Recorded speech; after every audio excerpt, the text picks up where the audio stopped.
The knock came 10 minutes after I had turned the sign on my workshop door from open to closed. Rain pressed against the windows, and wind worried the old cedar siding. I expected a delivery driver or a town volunteer checking flood supplies. I did not expect Lily Hart. She stood beneath the porch light in a dark green coat, her hair damp at the shoulders, one hand wrapped around a cream envelope. I had not seen her in nearly 9 years. For a second, neither of us moved. Then she held out the envelope and said, "My father sent me to pay his debt." Her voice was steady, but her fingers were not. I looked past her. A rental car sat at the curb with a suitcase visible through the rear window. The sight of it told me she had arrived recently. The way she kept glancing toward the road told me she expected to leave just as quickly. I took the envelope, opened it, and stared at a cashier's check for $32,000. "This is too much," I said. "It's what he said he owes you. He doesn't. He was very specific. So am I." I tried to hand it back. Lily did not take it. Instead, she looked beyond me into the workshop, where unfinished walnut tables stood beneath hanging lamps, and the room smelled of sawdust, coffee, and rain-soaked wood. "I drove 4 hours to give you that," she said. "And now you've given it to me, that's all? What were you expecting?" Her mouth opened, then closed. She looked toward her car again, but she did not move. That was the first thing that frightened me. The second was how much I wanted her to stay. Before I tell you why Lily's father owed me money, and why she stood in my doorway as if leaving would cost her more than the check in my hand, take a moment to like, subscribe, and tell me this. If someone you once loved came back because of a debt, would you trust the reason they stayed? I stepped aside. "Come in before the storm decides for you." Lily hesitated just long enough for me to know the weather wasn't the real reason she crossed the threshold. Inside, she removed her coat and draped it over the back of a chair. She wore black slacks, a gray sweater, and the careful expression of someone who had rehearsed a conversation all day and already lost control of it. I set the check on my desk. "How is your father?" I asked. "Stubborn. That means he's improving. He says the physical therapist is a tyrant, which probably means she's excellent. Frank Hart had suffered a minor stroke 6 weeks earlier at Hart Garden Center. His speech had returned, and the weakness in his left hand was improving, but his doctor had sent him to rehabilitation outside Salem to recover." Lily looked around the workshop. "You expanded. 2 years ago.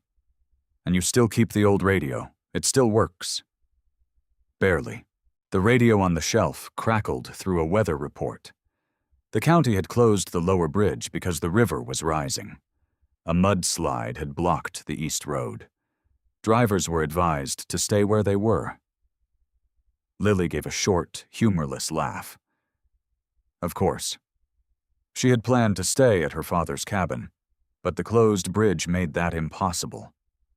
The nearest motel had never reopened after last winter's flood. "There's a guest room above the shop," I said. Her gaze snapped to mine. "I didn't come here for that." "I know. But I know these roads. And you don't. You always did enjoy being right. I enjoy not scraping people out of ditches." That almost made her smile. My phone rang before either of us could say more. The caller was Miguel Santos, who managed the garden center whenever Frank was away. I answered, and the sound of wind roared through the speaker. "Owen! The north greenhouse roof gave out," he said. "We got everyone clear, but the plastic sheeting is tearing loose. If it hits the power lines, I'll be there in 10. Lily was already reaching for her coat. "No," I said. Her eyes narrowed. "That is my family's business. It's also dark, flooded, and full of broken glass. Then you'll need someone who knows the property. You haven't lived here in 9 years. I drew the drainage layout when I was 19. I remembered. She had sketched it at the kitchen table, furious that her father kept ignoring the low point near the north greenhouse. Frank had laughed until the first storm proved her right. I grabbed my tool belt and the emergency keys. "Stay close," I said. She pulled on her coat. "Try to keep up. Try to." The garden center stood 3 miles west of town. By the time we arrived, trees were bent nearly sideways, and rainwater rushed across the gravel lot. The north greenhouse sagged around a buckled support, while roofing snapped in the wind. Lily killed the greenhouse power and pointed toward a drainage grate buried beneath leaves. "That channel is backing up. Clear it, and the water stops pushing against the foundation." For 2 hours, there was no room for history. We dragged broken frames clear, cut loose damaged roofing, and secured the remaining panels. Lily knew every valve, tool, and weak point on the property. At one point, the wind caught a loose aluminum brace and swung it toward her. I grabbed the back of her coat and pulled her against me. The brace struck the post where she had been standing. For one breath, she was pressed to my chest. "You okay?" She nodded, her hand still closed around my sleeve. Then Miguel shouted that the drain had cleared, and the moment broke. Near midnight, the worst of the water had been redirected. The greenhouse was damaged but standing. We gathered in the potting shed, soaked and exhausted. Miguel poured coffee from a dented thermos. Lily stood near the window, looking at the rows of darkened plants. "Dad never told me the roof was this bad," she said. "He didn't want you worrying. He wanted me to bring you $32,000. But he didn't want me worrying." Miguel glanced at me and wisely stepped outside. Lily turned. "What did he borrow the money for?" I took a slow drink of coffee. She stared at me. "He said it was for repairs after last year's flood. Part of it was. What was the rest?" "It's late." Owen, there were still 2 ways to answer her. One would keep my promise to Frank. The other would respect the fact that Lily was standing in her own family's business asking a fair question. I chose the second. "He used it to keep paying his employees," I said. The insurance company delayed the claim for 5 months. Frank could have closed for the season and reopened in spring. Instead, he kept everyone on payroll. Lily's face changed. $32,000? He borrowed 40. Her eyes widened. Then the check isn't too much. He's already repaid 26. She looked toward the desk where Miguel kept the invoices, then back at me. That means he owes 14. Not anymore. Why? Because the insurance settlement finally came through. It covered the structural work I fronted. Then why did he send me with 32? That, I said, is a question for your father. Her jaw tightened. You knew I was coming. Frank called this morning, and you didn't think to mention that? You arrived before I had the chance. You had several chances. She was right. That did not make the answer easier. I knew he wanted you to hear the truth about the loan, I said. I didn't know why he chose that amount. Lily picked up her coffee, then set it down without drinking. I'm selling this place. The words landed harder than I expected. When? I asked. The developer's offer expires Friday. I came to review the final documents, clear Dad's debts, and close before I go back to Seattle. You've already decided? Dad can't run it alone anymore. I can't run it from another state. The land is worth more than the business. You sound like a brochure. I sound like someone who has looked at the numbers. And the people who work here? The developer says they'll have 6 months. That's not an answer. Her eyes flashed. You don't get to question me as if I abandoned them. I didn't say that. You didn't have to. The storm rattled the potting shed roof. For a moment, we stood with 9 years of unfinished sentences between us. Then Lily looked away. "I'm tired." I drove her back to the workshop in silence. Upstairs, Lily set her suitcase in the guest room and said she would leave as soon as the bridge opened. I should have said goodnight. Instead, I asked, "Do you want to sell the garden center?"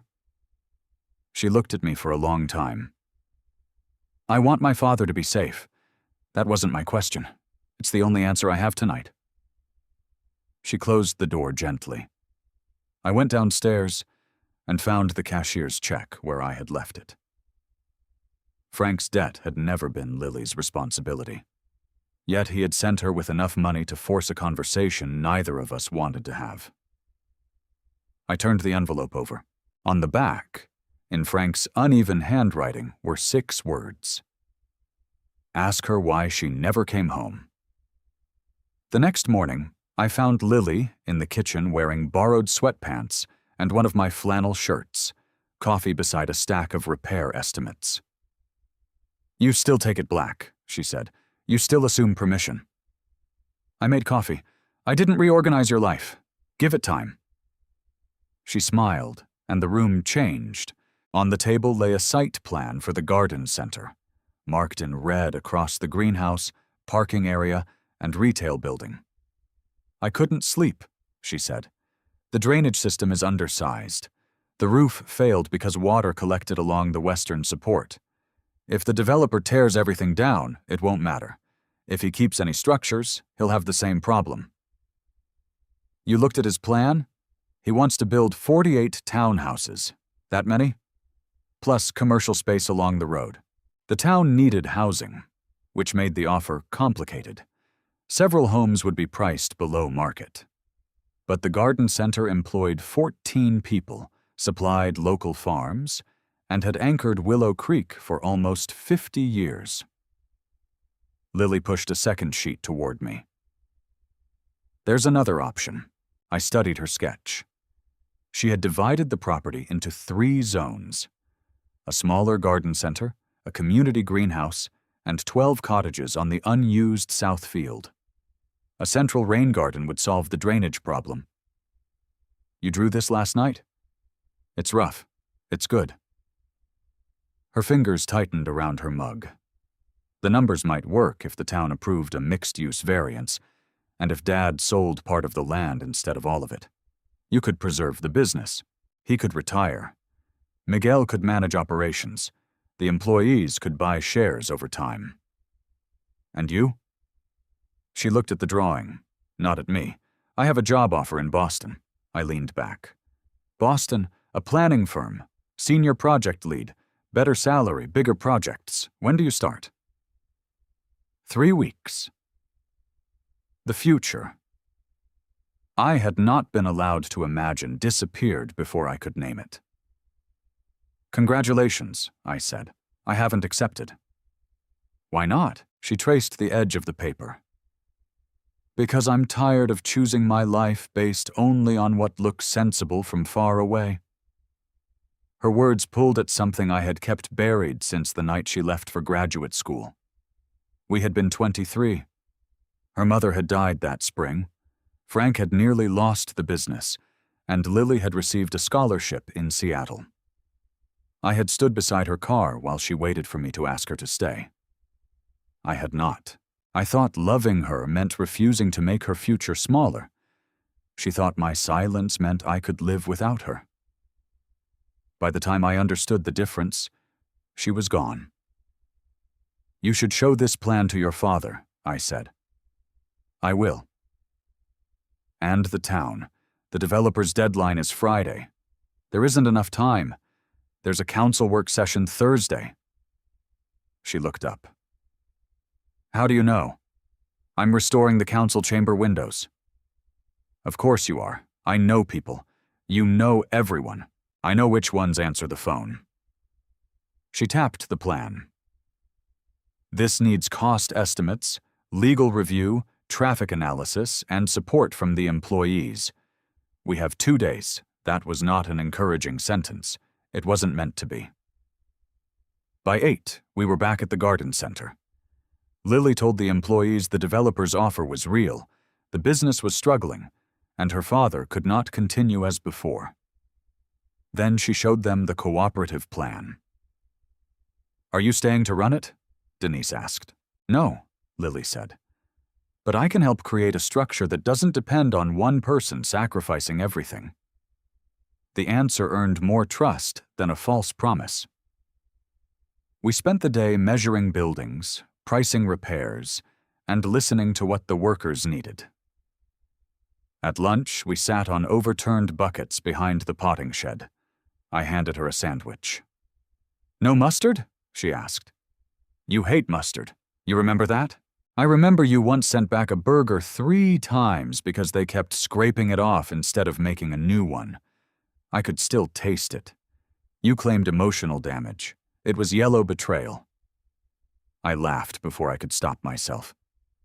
She watched me with a softness that made me look away. "What happened to us?" she asked. The directness of it left no place to hide. "You moved," I said. "You let me. You had a scholarship. I had a choice. Your mother had just died. Your father was falling apart. You needed distance. I needed someone to tell me leaving didn't mean I was losing everything." I set my sandwich down. She continued. Quieter now. "I waited for you to ask me to stay. Then I hated myself for waiting, because it felt weak. So I left before you could see how badly I wanted you to stop me. I almost did. But you didn't." "No." "Why?" "Because I loved you." Her face went still. I forced myself to continue. "I thought asking you to stay would turn your grief into a cage. I thought if we were real, we'd survive the distance." Then you stopped answering. You stopped calling. After 6 months of leaving messages. After 6 months of you saying everything except that you missed me. I remembered those calls. I had asked about classes, her apartment, the rain, her professors. I had been careful, supportive, and completely dishonest about the one thing that mattered. "I missed you," I said. 9 years late." "I know." A truck door slammed near the front lot, and Miguel called my name. The town engineer had arrived to inspect the drainage damage. Lily stood. "We have work to do." But when she passed me, her hand brushed mine. Neither of us pretended it was an accident.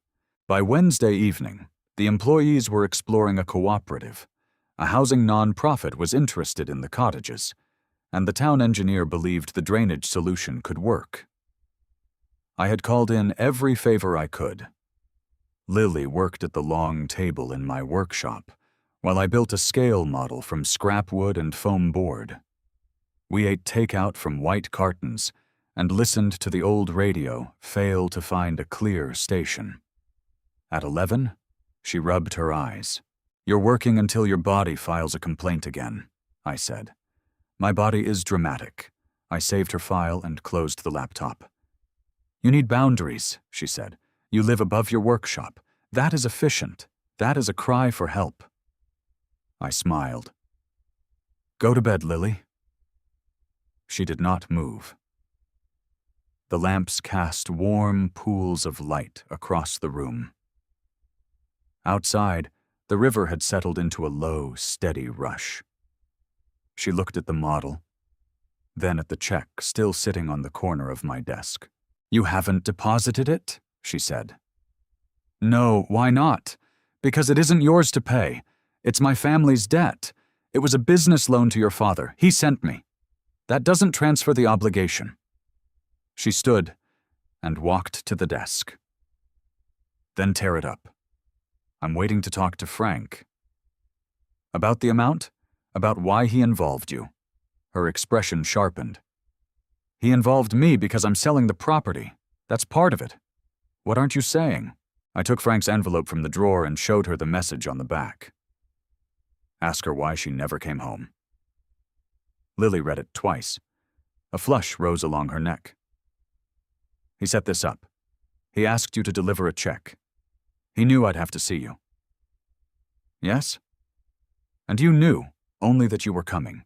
You could have warned me. I didn't know you needed warning. She stepped away from the desk.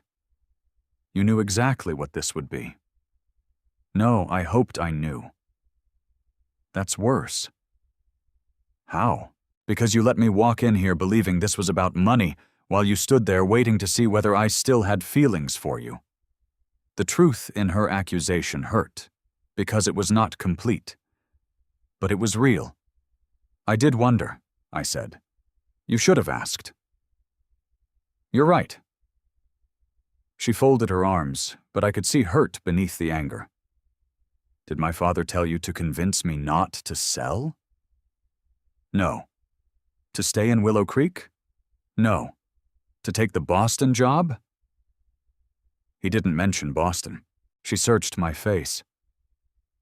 Then what did he want? I don't know, call him. It was almost midnight, but Frank often stayed awake late at rehab. I put the phone on speaker. He answered on the fourth ring. If this is about the check, he said, I guessed you'd call sooner. Lily's mouth tightened. Dad, why 32,000? A pause. Because that is what I owe, he said. No, it isn't. Owen told you. Yes.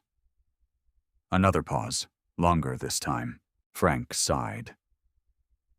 Then I suppose the old numbers finally lost their usefulness. What does that mean? It means I needed you to go see him. Lily closed her eyes. Frank continued. You answer my calls. You answer Miguel's calls. You answer every client who wants something. But whenever I say Owen's name, you change the subject. You used a debt to manipulate me. I used a check to put you in the same room.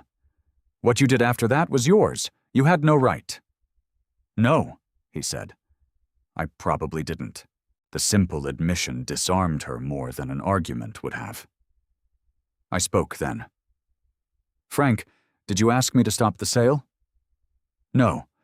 Did you ask me to persuade her to stay? No. Lily looked at me, but the tension remained in her shoulders. Frank's voice softened. I sent you because I'm tired of watching both of you build respectable lives around the same empty place. Dad, I'm not asking you to marry him. I'm asking you to stop pretending he means nothing. The line went quiet. Then Lily said, I need to go. She ended the call before Frank could answer. I reached for her, then stopped myself. You don't have to leave the apartment. I can stay with Denise. It's late. I'll manage. This isn't about whether you can manage. Her eyes shone, but she kept her voice controlled. I need one decision in my life that doesn't have your hope or my father's fear sitting on top of it. I stepped back. That was the moment I understood the debt was no longer the problem. The problem was that both men who claimed to care about Lily had quietly created a room in which every choice she made could be mistaken for obligation.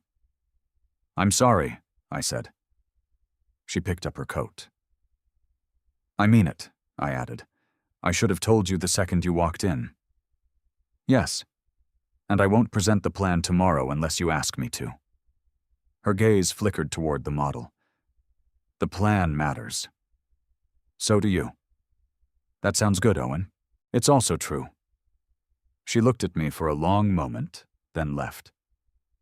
The apartment felt larger after she was gone, and less livable than it had before she arrived. Thursday morning, I drove to the garden center alone. Lily's rental car was already there, but she was inside the office with Miguel and the employees. She did not avoid me. She also did not make space for anything personal. We worked on the presentation until noon. At 1, the developer arrived. Caleb Ross arrived in a navy raincoat carrying rolled plans. He was not arrogant, and his housing proposal was thoughtful, with parks and below-market units. I'm sorry, he told Lily. I know the timing makes this harder. It doesn't change the contract. No, but it changes the conversation. He spread his plans across the counter and pointed to the western boundary. We also need this access easement, he said. The strip of land connected the main road to the river lot behind my workshop. Lily looked at me. Your property borders that lot. Yes, Caleb nodded. Owen and I discussed a possible purchase last year. If the development moved forward, he could expand his loading area and share the service road. The room seemed to tilt. I had forgotten the conversation because it had gone nowhere. Caleb had asked whether I would consider buying the rear lot if the Hart property sold. I had said maybe, depending on price and zoning. There had been no agreement, no secret plan. But Lily did not know that. You wanted part of the development, she said. I considered a lot behind my shop. And you didn't tell me. It wasn't relevant to the alternative plan. It was relevant to whether you benefited from either outcome. Caleb looked between us. I may have stepped into something. You didn't, Lily said. You clarified it. I could have explained dates, emails, and how I had spent 2 days helping her preserve a business when the sale might have benefited me. It was also true that I had not told her. I should have mentioned it, I said. Her disappointment was quieter than anger. Yes. Caleb rolled up his plans. My offer remains open until 5 tomorrow. If you need to adjust the access terms, call me. After he left, Lily walked outside. I followed her to the loading dock. I never agreed to buy the lot, I said. He approached me after Frank first considered selling. You still thought about it. For 1 week. Why didn't you say anything? Because the moment you showed me your plan, I stopped thinking about expansion. She laughed once, without humor. You keep telling me what became true after I arrived. What do you want me to say? I want to know what was true before I arrived. I looked at her across the wet gravel. Before you arrived, I had a good business, a quiet apartment, and a life that worked as long as I didn't ask whether it made me happy, I said. I considered buying that lot because work is the only thing I've trusted not to leave. Then you walked into my shop, and every answer I had built started looking smaller. She looked away. That is not a reason for you to stay, I continued. It is not a reason to reject Boston or save the garden center or forgive your father. It is only the truth you asked for. Her throat moved as she swallowed. And what are you going to do at the council meeting? Nothing unless you ask. The plan needs your construction estimates. I'll give you the documents. They'll ask questions. You know the answers. Not all of them. You'll find them. Her eyes returned to mine. You're walking away? No. I'm stepping out of the place where my presence could pressure your decision. That's a very careful distinction. I'm trying to learn. She looked as if she wanted to say something else. Instead, she nodded. At 3, I delivered the estimates and left. The council work session began at 6. I stayed in my workshop and tried to focus on a set of cabinet doors. I measured the same board 4 times and cut it wrong anyway. At 7:10, Miguel called.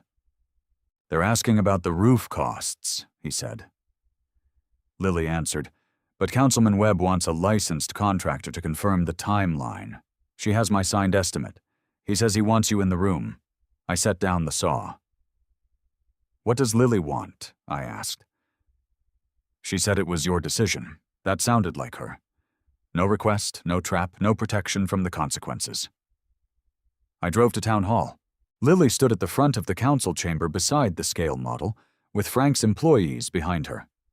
When I entered, some of the strain left her face. I confirmed that the greenhouse could be stabilized within 6 weeks, and that downsizing the retail building would cut maintenance costs.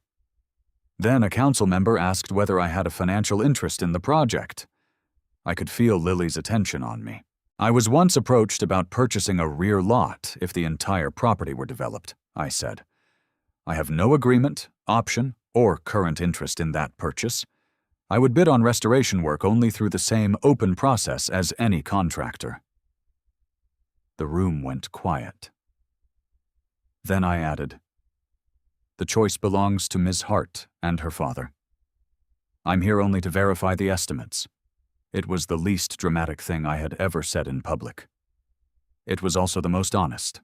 The council could not approve the plan that night, but it scheduled an emergency zoning review and requested a letter from the housing non-profit.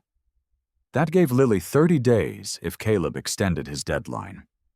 Outside, employees hugged Lily while Miguel shook my hand hard enough to hurt. Caleb approached Lily last. "I'll extend the offer for 30 days, he said, "but the price changes if the market shifts." "That's fair," she replied. He looked at the model. "For what it's worth, your plan is better for the town. Yours isn't bad." "No, but mine can happen without me loving the place."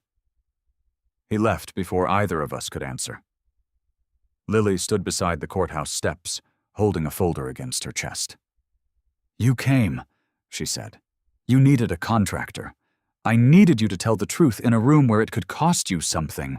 I should have told it sooner." "Yes." The word was not cruel. That made it harder. "Did it cost me?" I asked. "The rear lot." "You." She looked down at the folder. "I don't know yet," she said. "That was more hope than I deserved."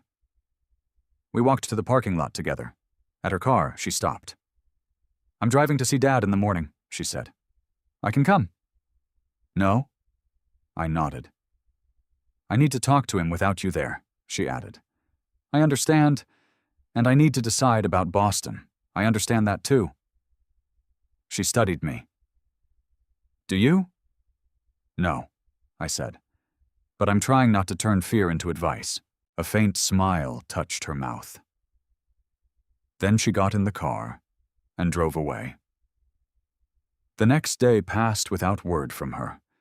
I told myself she had a father to confront, a job to consider, and a property decision affecting dozens of lives. None existed to organize itself around my feelings. Still, every time the workshop door opened, I looked up. At 4:30, Frank called from the rehabilitation lounge. "How did it go with Lily?" I asked. She told me I had confused love with interference. "She's right." "I know." He sighed. I apologized. "Without explaining? I am old, not untrainable." "She forgive you?" She said forgiveness is not permission to do it again. That sounds like her. It sounded like her mother. Grief crossed his face and was gone. Then he looked directly at the camera. "I did not send her because I thought she owed you romance. I know. I sent her because she has spent 9 years acting as if leaving was proof of strength. I wanted her to see that coming back could be strength too." "You still should have asked." "Yes." I leaned against the workbench. "Did she accept Boston?" "She didn't tell me." "Did she say whether she was coming back here?" "She said she had one more conversation." My heart moved before my mind could stop it. "With me?" Frank raised an eyebrow. "There are not many people left in town she has unfinished business with." "Did she say when?" "No." The front bell rang downstairs. Frank smiled. "I have to go," I said. "Young people have no patience. You're 68. And thriving." I ended the call and went downstairs. The workshop was empty. Then I saw the cream envelope on my desk. For one terrible second, I thought Lily had left the check and gone. A note rested on top. "Meet me at the garden center." The sky had cleared by the time I arrived. Late sunlight broke through the clouds and turned every wet surface gold. The employees had gone home. The greenhouses stood quiet, their damaged panels secured with temporary braces. Lily waited inside the oldest greenhouse, the one her mother had used for roses. She wore the green coat from the night she arrived. In her hands was the cashier's check, torn cleanly in half. "I talked to Dad," she said. I heard. He told me the debt was his excuse. "I know. He also told me you refused interest, delayed payments when business was slow, and never once threatened the property. That was between him and me. It affected me." "Yes." She looked around at the empty benches. My mother used to say plants reveal what people hide.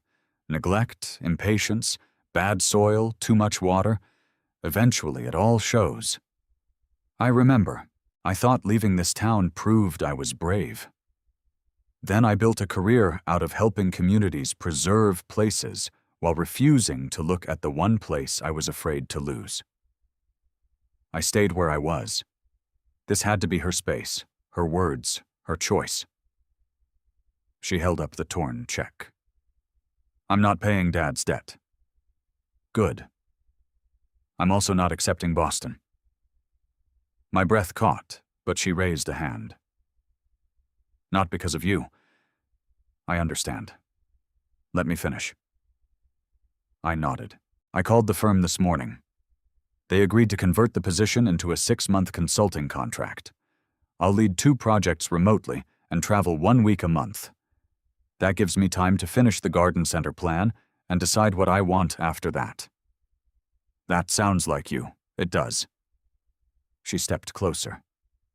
I'm not staying because my father sent me, she said. I'm not staying because this town needs me. And I'm not staying because you once loved me. Lily, I'm staying because when I walked out of your workshop last night, every mile away from you felt like I was repeating the worst mistake of my life. The greenhouse seemed to hold its breath. She looked directly at me. My father sent me to pay his debt. But I didn't want to leave because I still love you. For 9 years, I had imagined what I might say if I ever got another chance. Every version had been polished, noble, and useless. So I told her the plain truth. I never stopped loving you. Her eyes filled. I took 1 step toward her, then stopped. But I need you to hear the rest. I don't want the version of this where you give up a future to prove you choose me. I don't want gratitude. I don't want guilt. I want the woman who argues with drainage plans, hates mustard, and calls my apartment a cry for help. I want you when you're certain, and I want you free. A tear slipped down her cheek. She brushed it away with an impatient laugh. You always make honesty sound like a building code. It's a gift. It's deeply annoying. Also a gift. She closed the distance between us. Then here is my honest answer, she said. I choose you, not instead of my work, not instead of myself, with both. That is the only answer I want. She touched my face as if confirming I was real. When I kissed her, it was not the reckless kiss I had imagined at 23. It was slower, steadier, and more powerful because neither of us was asking the other to disappear inside it. Her hands rested against my chest. Mine settled at her waist. The rain began again, softly this time, ticking against the greenhouse roof. When we pulled apart, she leaned her forehead against mine. What happens now? She asked. Now we repair the greenhouse. She laughed. I meant us. So did I. You are impossible. I have been waiting 9 years to be impossible with you. She kissed me again. The following months were not effortless, which is one reason I trusted them. Lily traveled 1 week each month for consulting work. I learned that missing someone felt different when they promised to return, and proved it. We argued about schedules, budgets, and whether my kitchen needed more than 2 plates. It did. In December, the town approved the variance. The housing nonprofit bought the South Field, allowing Frank to retire. Miguel became manager. The employees formed a cooperative, and Hart Garden Center reopened in spring with a repaired greenhouse and Lily's public rain garden. Frank returned from rehabilitation using a cane he claimed was temporary, and everyone else knew was permanent. On opening day, he stood beneath a banner and gave a speech that lasted 11 minutes longer than promised. Then he found Lily and me near the Rose greenhouse. I believe I still owe you money, he told me. No, I said. He reached into his pocket and placed a single $1 in my hand. What is this? Final payment. Lily folded her arms. You are not allowed to create symbolic financial situations anymore. It's $1. It is still a situation. Frank looked at me. She gets that from her mother. I heard that, Lily said. He smiled, then grew serious. I am sorry. This time he was looking at both of us. Lily's expression softened. I know. He hugged her first. Then he held out his hand to me, but I pulled him into a hug too. Careful, he complained. I'm medically fragile. You spent the morning carrying rose bushes. Therapeutic rose bushes. That evening, after the customers left and the employees finished cleaning up, Lily and I returned to my workshop. The old closed sign still hung on the door. She stopped beneath the porch light where she had stood on the night of the storm. I brought you something, she said. From her bag, she produced another cream envelope. I stared at it. Absolutely not. You haven't opened it? The last one cost me 3 days of sleep and 9 years of emotional avoidance. That seems dramatic. I learned from your body. She handed me the envelope. Inside was a key, not to my apartment. She already had one of those. This key belonged to the small design studio we had leased next to the workshop, where she planned community projects and met remote clients. Attached to it was a paper tag with 2 words written in her neat handwriting. Our door. I looked up. I signed the 2-year lease, she said, with a renewal option. That sounds dangerously permanent. It sounds properly documented. I put the key in my pocket.